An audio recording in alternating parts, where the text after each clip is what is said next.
Well, I've been joined in studio by Mr. Francis Kokuche, and I'll tell you about an article he had written sometime in the 80s. He's a veteran journalist. Sir, welcome. Thank you very much indeed. Joining us via Zoom is our eyes and ears on the ground at Keta. Mr. Roland Walker is a senior journalist with the Media Journal Group, and also will join us on phone, Mr. Emmanuel Oseipoku, who is an engineer. But first, let's take a look at what the situation has been along that Keta, Ketu South area, how the tidal waves washed away homes and, if you like, washed away livelihoods as well. Take a look at it. We'll try and fix that first. Okay, so Roland, where are you now, presently? I'm currently at Keta, but this morning I've been to Anyanui, a number of the communities earlier. In the day, we woke up as early as 5:30. We went to Salakope, a number of the communities bordering the shoreline of Anglonga, Keta, as well as Tekbi, just to have a bigger assessment of the situation.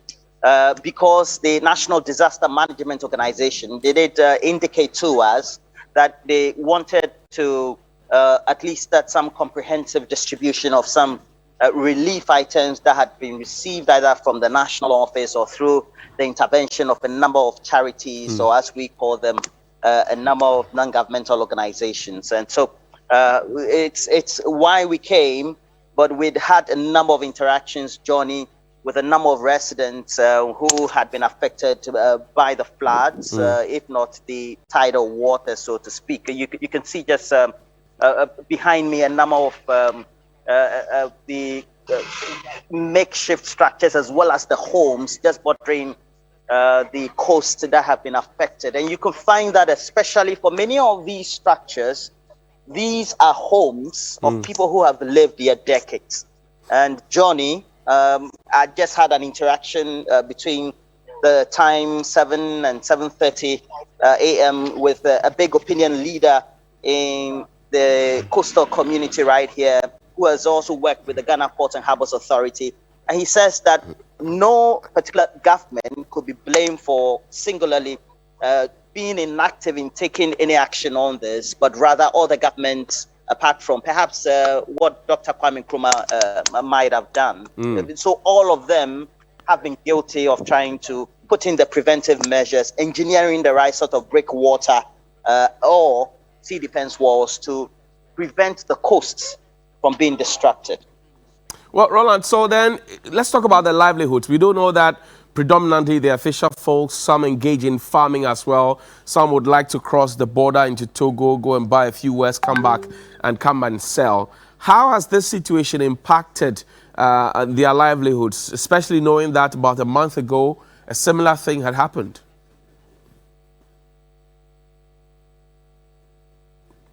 Well, Roland's technology out there, it's messed up. Mr. Kokuche, does this come to you as a surprise? What's happening there? Not exactly. These things keep coming up once in a while. It is so because of we thought they were alert, but apparently they were just not alert enough. And I do have a number of the residents here. There's somebody who is among the opinion leaders among the youth group, and he's called John. And John, and he'll be speaking as we call it. But I first just want to ask you, where were you when the tidal waves came in on that day, or the dawn of Sunday or Monday, as it is? At Adovagba. Yes. Okay, that time I can know Joamal Apajiafi. Tarukmo for Indicama for that way. My quota, Maquiva, no, Chaponava, Aka, Nilong Johnberg at that time, Vafaga with that speed to Kumil Fujimoko, a Quaco, Ta, not Nuna, the Pekana, no, the Pekano, a Kakuma La Vivia, Allah, the Pama, or you layer, force you come there over within an hour of 2 hours. Nyapa community kata yonachi immediately kakanya nyoyo o alla difficult be nyata fu nyapa no cha ba speed o cover speed asan ta metinya fu nyapa no kakabo amawe ba nyamu kana mitunti haro kwa kwa amu ka amama nyashi akpan nyachi no fofo a o ba nyapa no gara agbara achiama ama anya ni ka agban nyanchi alo ba ba on to no pome na achia fi kana usana akho wa fi din fia ajiji ye bada shina fi la fia ha from that Sunday bada shina fi ha still nyapa no la chima ba chama tin no la akho ma ka bana no na ida fofo ga no ida akho ma do dogo. Well, so Johnny, basically all that he's saying is that they hadn't seen this coming. Usually they would be alert, but this came in the wee hours of the morning, if not to dawn of that day. By the time they would be aware, because they were asleep, the water had already seeped into their homes, if not their rooms. You could see that it's just a distance of about 2 or 3 kilometers away where their homes are. For example, this house just behind me, and then the shoreline. Right. There's a certain sunbed. There are sunbeds along the shores that seem to create a certain buffer between the sea as well as the residents or the residences, so to speak. But the difficulty is the waves are so strong this time around for some geographical reasons that we can't explain, that they seem to have climbed the dunes, if not the sunbeds, and then flowed or seeped into the various communities as we have them. The explanation is also given is that it looks like this time around the water is taking some time to recede, and the estimation is that by 2 or 3 weeks is when they are going to see some light at the end of the tunnel, so to speak.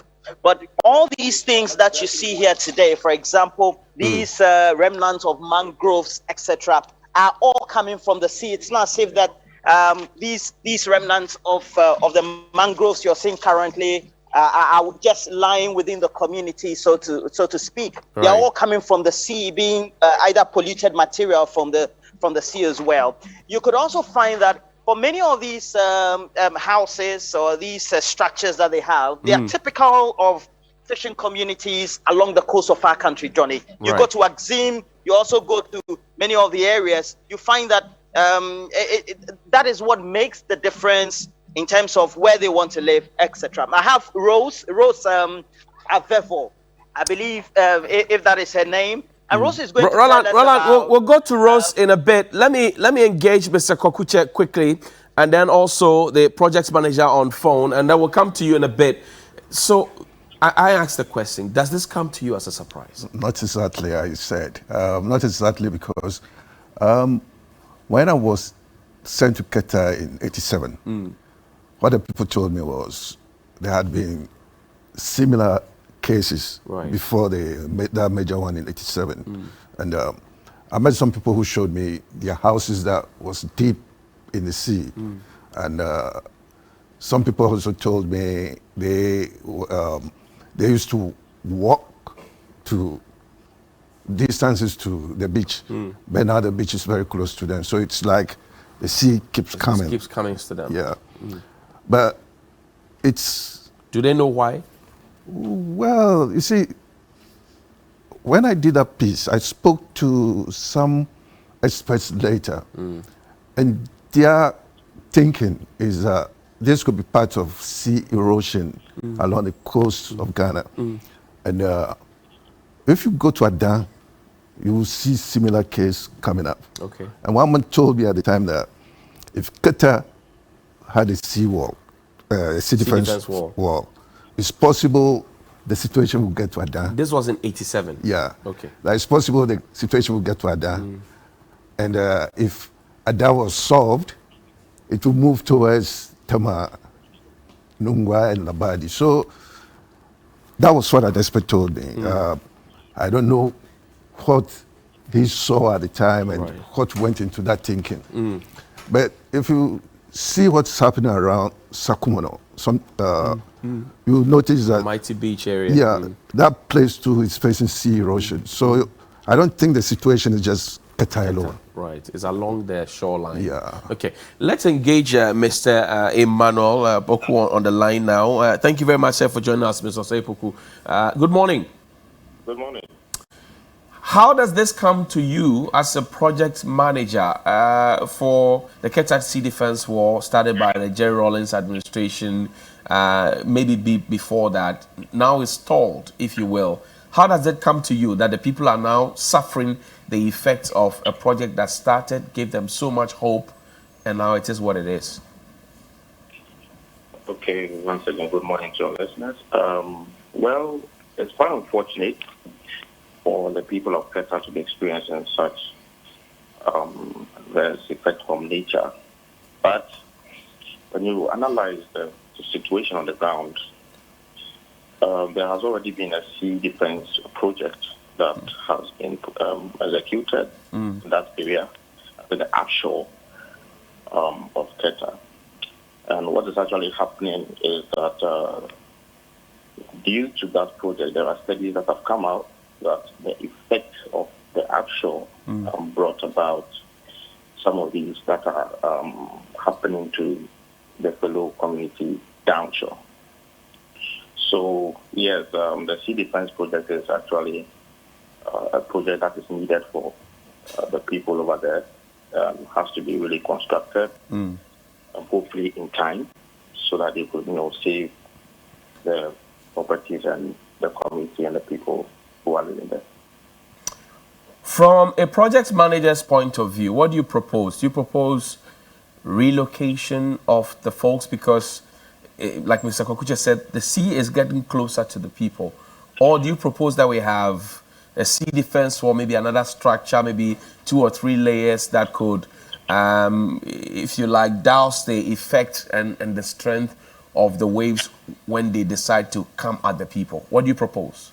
Well, with the engineering, there's no doubt that the Ministry of Works and Housing and the Hydrological Department of the Ministry are really on top of the engineering and proposing the best design for the Sea Defense Project.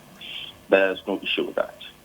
The actual issue is how fast it can be really constructed for the people, because that is the best suitable design that now with our budget also can be made for the people. It's already been constructed across the country, which you've seen the effects that are really serving a good purpose for idea design. So as it has happened right now, the best option is for they to adhere to the steps that have been proposed by the NADMO. I've heard some kind of evacuation is going to take place. All right. Because it is not only, it's not a government issue. If you check the project, as way back in 1997, the government of Ghana have done feasibility studies, have really conducted studies. And so for a project to just come alive, there are a lot of background checks and background engineering work that goes on before you see it being manifested. So with that, I think that is really well handled. But as Roland said, right now there is a global warming. There is a rise in sea levels, which other countries are even facing, other effects as well. I think the popular one we know is about Netherlands, which almost about 1/4 of the country is now below sea level, and half of the country is now 1 meter above sea level. So the rise in the waters, which we all know is because the ice age is melting. The glaciers are melting, and so when they melt, they add up to the volume of the sea.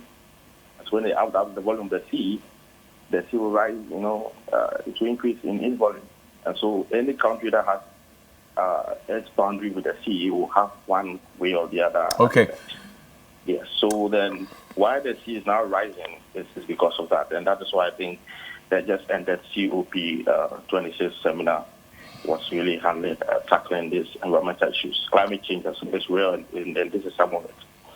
So with the sea behaving this way, that one, it's nature's decision. I hear you. I'll come to you. I'll come to you in a bit to ask you, because now if you go into the township, you will find the sea flowing through the town as though it were a river or it was a river. I'll come to you to ask you what the repercussions will be for our road infrastructure, for foundations of buildings and all of that. I'll come to you on that one. But Roland, let me come to you quickly and get the actuality you were trying to give me earlier from the lady who has also been affected by the present situation. Have they been giving aid, for example? How much aid have come from NADMO for them?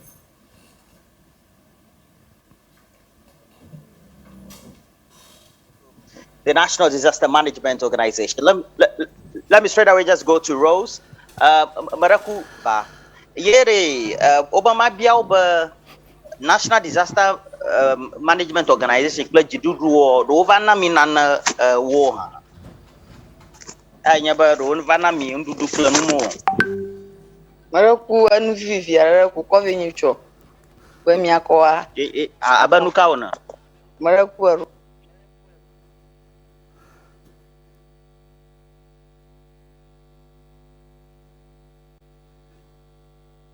Well, technology is not. What okay, well, so let's go back. They had some relief items from the National Disaster Management Organization, especially the Angloga District Office, and it includes some packets of gari, a number of delicacies, if not something that they can use in just holding their hunger for the next couple of or the last couple of days. And I do know they've been promised by the National Disaster Management Organization that from this morning, they're going to have some relief items that have been received from the head office also given to them. But I want to also ask her whether those that have been affected, like the women, the children, what is happening to them?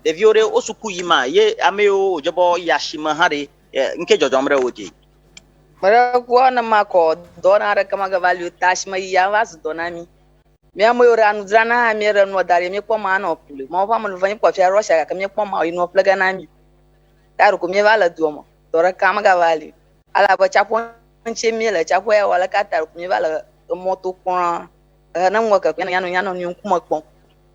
Okay, so usually she would always prepare food for the fisher folk, but because there's been this distraction, you can find that there's certain disconnect because of the wave waters that seem to have also blocked access to the coast line. And as a result of that, even though she's prepared food, she just has to get another place and lay her wares or try to display them and try to see whether people will buy. But so far, the market hasn't been very good. But Johnny, as the situation is, many of these people would need a lot more than just what the officials seem to be saying.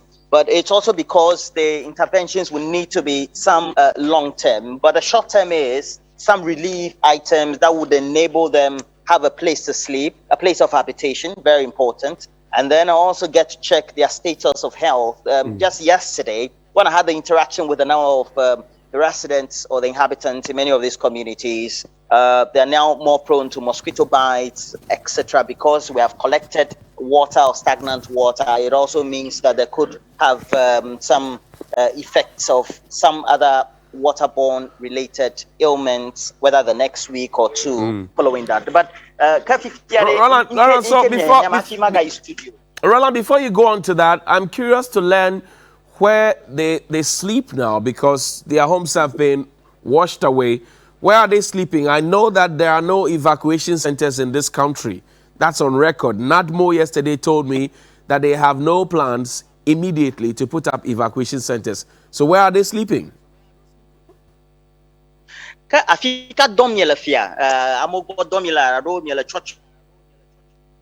sorry about that technology there. Mr. Kokucha, so I know that you went there in the 80s. There's a gentleman who is a climate change activist, won an award this year, Humanitarian Awards Global. He's also been planting trees and advocating for same. Nanaya Osei-Dako of the Green Republic. He says, quote me, "There's going to be a lot of climate refugees in the coming years in Ghana due to the devastating effects of climate change. From tidal waves to floods to wildfire and drought would be the main causes. As a country, we have to really be up and doing. the government has a major role to play, and so as the citizens, I'm no prophet of doom. This is just reality check. Well, It sounds like an article you wrote back in the day, Tidal at Dawn, Yeah. in 1987. Same narrative. Nothing seems to have changed. well, Did we learn? I think, you see, this situation is very devastating, and you need a very big project to solve it. If you want to solve this, you must have the political will. Right. And then, in addition to that, too, I think governments have been overwhelmed with how to solve this problem because, like I said earlier, one expert told me that if we solve at Keta, Adan will follow. Right. And we've seen similar situation in Adan because Anyangwe is quite close to Adan and it's been suffering this problem for some time now. Right. If you come to Labadi, Teshi area, you see a little bit of it. So it's not Ketu South and Keta is not just one problem that should be solved. All the way to the Winneba, Fete. Yeah, because if you tackle one, you open the other side. Floodgate for the other one. Yeah, so What do you propose? That we should do it you see, once and for all? Ghana, when I was growing up, we were told Ghana was 92,000 square miles. Right. It's our responsibility to protect every inch of Ghana. You know, so if you leave part of the Ghanaian territory to be taken away, you know, we are not doing anything good. I think we should look at it in a very broader term so that we know how to solve it. The engineers are there, they can know what to do. You know, instead of just thinking that Ketu and Keta is suffering.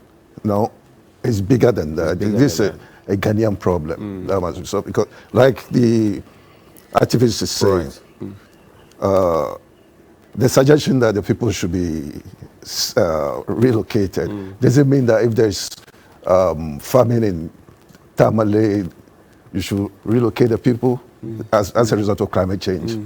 You know, you find a way of solving it. Right. He's been planting trees. I planted some trees with him up north, way before the government decided that they were going to plant trees. That citizenry responsibility, from where you sit as a veteran journalist who has written about many of these things, do you see it happening? No, you see, I think there was an attempt. This Keta issue, there was an attempt because I remember one contractor, Rockshell Engineering, started a project in that area. I don't remember what came out of that because the man took me to where he had started, you know, a project site to solve this Keta issue. But after that, I don't know what happened. So it's like, you know, all the efforts that have been done in the past have been piecemeal. No concerted effort to kill it. Right. So now I ask you, what are the risks we're looking at? You see the sea is now flowing through the town like a river. The road, as at the last check, had been eaten away by some portions. What are we looking at from an engineering point of view, a project management point of view? Well, I also use the same reference point that the Netherlands, they have kept on battling the sea since World War II. And they've made sure that even though they are below sea levels, their country has also not been heavily flooded. Technologies keep on coming, they do research and all that time. And so us, in the Ghanaian perspective as well, we have no option that to also, you know, battle the sea. We need to put in the right engineering techniques and then, you know, construct them and guard the coastline. There's nothing we can do. Just as I heard your counterpart say that, you know, they recalled that some time ago they used to walk quite some distances before they get into the sea. Right. But then right now it's like it keeps on receding. And yes, it is true because it's just erosion. If the waves are coming and they come with some kind of, you know, energy, some kind of force. And so when they get to the shoreline, and they go back, they will be drawing the sand gradually into the sea. If you analyze the first project, they just completed Keta C, the first project, it was it entailed quite some things. You know that there was a revetment, that was like a wall that was constructed. There was a groin that was constructed as well. The groin actually, traps sediment, so that when the sea comes and the sea is going back, it doesn't take away the sand. So that's the role of it. There was also a beach fill where the receded soil or earth was again, we had to bring in new materials to come and fill, the lost territories. Okay. And the last one, there was also a land reclamation, which we, when land reclamation exercise, I think that some of the just ended one, we can attest to the Tema Port expansion, where you now reclaim land from the sea, pumping huge amount of soil and other things from the sea, and then leveling it and really claiming land. I see. Which already had been constructed, So we have to just keep on repeating this technology along the coastline, the in repeating. Sorry, line of Ghana. Mr. Osepoku, in repeating, it requires a lot of funds. Well, in repeating the technology, Mr. Osepoku, in repeating the technology, you'd also find that we seem to be doing a lot of touch and go. Today we are planting trees. Tomorrow we are doing audio talk about fighting galamsey. Tomorrow next we're talking about logging, rosewood. The next day we're talking about sand winning along the coast. And we see it every time. People are winning sand, molding blocks to build their homes wherever it is. Tomorrow we're seeing many different things being done. Plastic being thrown into the ocean. And every ministry is like a stand-alone trying to do something small from their corner on their own. Why has it become difficult for us to have a concerted effort, especially knowing that all the ministries have project managers who have the same training that you do? Well, I think it's very good. At least one of the things that the existing president, His Excellency Nana Akufo-Addo, touts is interministerial, coordination, whereby you don't stand alone as a ministry. I think some of the projects that they've been able to execute, they really bring a lot of ministries together because all of them are major stakeholders. So just as we're saying, logging of rosewood and galamsey and other things like that, we know that one of the major factors affecting the sea rise and the levels and the behavior is environment. And therefore, it's a collective effort from each and everybody to know that it is coming at us. The nature is not going to, wait for us if we continue to behave that way. If we continue to, deforest, keep on practicing sand. There are some people that actually will be mining sand winning at the seashore. Some people are even, excavating the already scarce soil, and that they'll be moving it from that place to build their own houses. When you do that, you expose your terrain to the sea for further destruction to happen. And so all these things, authorities and each and everybody should know that once you do them, there will be an effect, and it will come at us.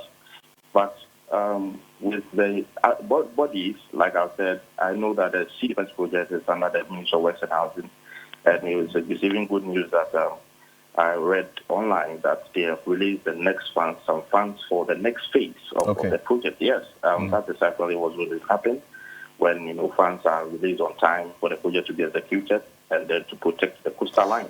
I hear you. Thank you very much for your time this morning. Grateful that you could join us. Project manager for SIDSE, Mr. Osepoku, grateful that you could join us. Roland is back on Zoom. Roland, thank you very much for joining us again. Technology couldn't hold you back. Now, I see you are in town, and I've seen the sea water in town. It's like the whole town has been submerged, kind of, if you will. How are they coping with that, first of all? And I've just had a shocking list from the Member of Parliament for Keta South about the kind of aid that was given to them. I'll share that with you. But how are they coping with that situation? Well, they've already reiterated over the last 24 hours that just small particles of food, being Gary, etc., had been distributed to them. Again, it's inadequate. They have re-echoed that constantly to all of us. But of course, everybody would want more. It's also a question about availability if you interact with the NADMO. But it's also because they are in dire need or in dire straits. You come to the adjoining homes just closer to the sea, you'll find that many of these apparently were living just normal livelihood. This is a typical home with a number of bedrooms, the rural Ghana style. This was a home of the landlady, and apparently this is her room, her television set, as we discovered. Apparently everything is spoiled, all the electrical gadgets. Even more dangerous, you have dangling with live electrical wiring, all within the water. And sometimes they have to wade through this to get access to the remaining possessions, if not what they use every day to get access to some clothing, those that are not wet, by the way. These are bedrooms that belong to a number of the members of the household. And you could even find that the electrical wiring, again, are showing at this section of the house, another bedroom locked, the next one, and the next one as well. Just in front of you, of us, you could find that a table was there with some bit of a shed. Now, this was where the landlady of the house and a number of the residents apparently sold their own food. So it was almost like a mini kind of chop bar in the house that served a number of the residents. Now, that means that this is lost income. Now, yesterday when we got here, you could find the level of the water at the wall, not exactly towards the half line of the home, but it's showing you how slowly the waters are receding. Right. And they tell me that because the water is salty, it also means that these could wear off as quickly as possible if the water doesn't recede as quickly as they envisage. But it also means that it would affect the structure itself. So they will find a number of structural cracks on the buildings that are affected in the communities. And then it could lead to many of them collapsing at the foundation level. So, that brings a bigger question. Roland, where are they sleeping now? Where are they sleeping now? I'm interested in that question because if you are showing me all these structures, these buildings that provided shelter for thousands, where are they sleeping now? Yeah. They are sleeping in open planes on the road, etc. But you know, John again will tell me where they are sleeping. Amayoka wakata achiava afamana or fiko do domfia. La nyanya tafama amekata achira panastilafia. Tafama lo shikao chutaro. Kabuhu okpara ogara novnovio kana atara unchia.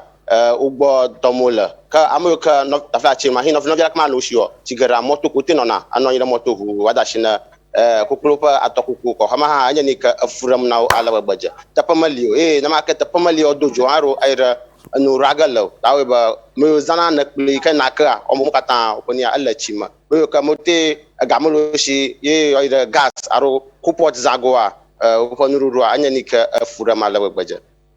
So John is saying that, well, because these houses are submerged, even where they have to cook is a big problem. Where they have to sleep is a big problem. They have to sleep either on plain surfaces just across the streets, or if they tend to have, well, friends and relatives on the other side of the road, it will mean that they have to plead with them and get some place of abode or a place just to lay their heads. But you could also find that basically the conclusion is they have no place to sleep.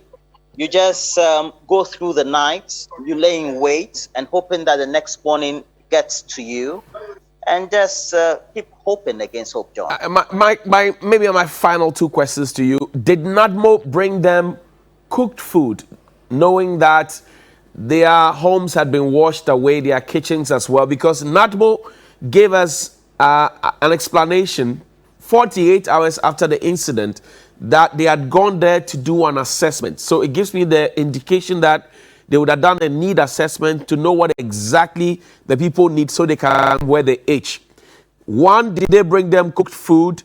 And number two, they've been making claims and asking for the government to reactivate the borders for them to be able to trade. Some want to go to their friends and relatives in Togo and all of that. How is that panning out as well? Well, clearly, there's inadequate food around here. John will attest to that.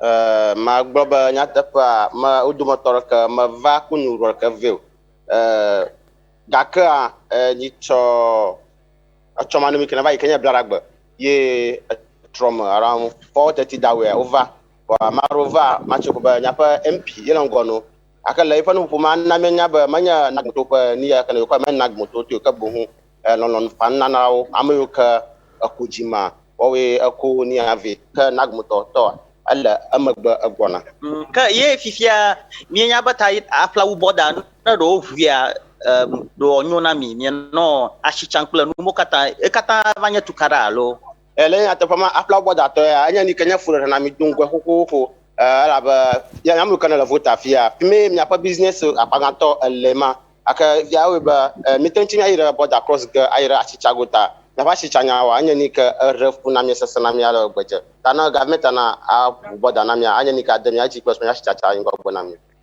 Well, so it's just the language. You could hear the words border, etc. They would want that to be reopened because even before this disaster, it hadn't been well with them because their main means of trading. And if you look at how they have to go through to get through to the Denue areas and get to the border, it means that they have to go through the lagoon stretch or routes that has been created. And so that one will mean that they are advocating for the reopening of the borders because if they have to resuscitate or revamp the livelihoods as a result of the devastation of this tidal waves, it will mean that they need to pick up the pieces. And for those who can trade, I have been involved in that business of cross-border trade. This will be a very good time. They haven't had formal distribution of aid or food from the National Disaster Management Organization yet. However, in the company of the members of parliament and number of officials of the district, as well as the other areas adjoining the municipalities that have been affected, they've had some aid from the member of parliament who had categorically described what he was giving out to some of the victims, if not all of them, as just his own means of trying to rally some level of relief item for them, George. Okay. Roland, I thank you very much. That's Roland Walker. He's out there in the Volta region, being our ears and eyes on the ground with Philip Katriku on camera. Mr. Kokuche, you have the final word. Now, this is from the Honorable Ablanjifa Gomashi, and she was very teary, emotional. The first time it happened about a month ago, a few days ago as well, she broke down literally in tears. She was very emotional in Parliament. I saw the clips as were reported by Komla Kluche. Now, she says this is what was sent for over 1,000 people. Mind you, NADMO had given us the understanding that they had gone there to run an assessment to understand the magnitude of the problem, to know what to supply to the people.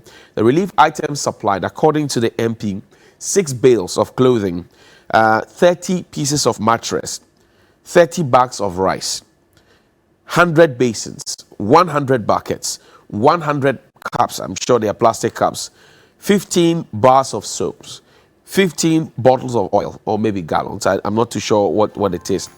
Coil, maybe 33 boxes, or if you like packs, nets, 25 pieces, that's mosquito nets, and blankets, 30 of them for 1,000 people. Mr. Kokuche, should we look at NADMO all over again? If you want as simple as, I would say that's a joke. It is a joke. Yeah, that's a joke. I heard a lady say on radio that the sea has taken my house away. That's a human being crying for help. And you don't send these things to people who are crying for help. Except that NADMO wants to joke. If they want to joke, that's fine. Mr. Francis Kokuche is a veteran journalist, my senior. He's been there on this beat since the 80s, and nothing really has changed. He joined us here this morning with Mr. Emmanuel Sepoku, who is a project manager, and also Mr. Roland Walker, reporter from the 3 Newsroom with Mr. Philip Katriku. Thank you very much for listening. Join us on our social media handles and let's have the conversation.